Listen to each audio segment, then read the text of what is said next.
ዛሬ የምናገኘው ሰው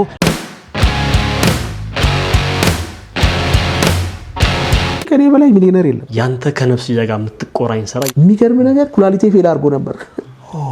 ቀጨኔ ባቅመህ የምትኖርበት ሰፈር ህብረተሰቡ ግን ይሄንን ላይረዳ ይችላልና አሁን ፖለቲከኛ መሆን አልችልም። ከዚህ ቢሮ ወተን ደግሞ እዚህ ቦታ ልጆች ይጫወታሉ፣ ይማራሉ፣ ይስቃሉ እናም በራሳቸው ዓለም ውስጥ አዲስ ተስፋን ያገኛሉ።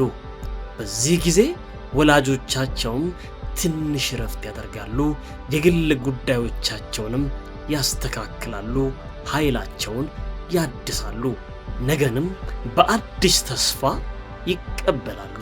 አንድ ብር ካለ በአንድ ብር ጠግበት ነው። ወደዚህ ቢሮ ስትመጣ ምን እያሰብክ ነው የምትመጣው? ባለቤቴን ማግኘት አልችልም፣ ልጆቼን ማግኘት አልችልም። ኤንጂኦ ድርጅት ልክ እንደ ቢዝነስ ድርጅት ገብርኤል አገልግያለሁ። አርብ ምሽት ቆይታ ከእንዳሻው ጋር ይጠብቁ። እስከዛ ግን ቻናላችንን ሰብስክራይብ አድርጉ።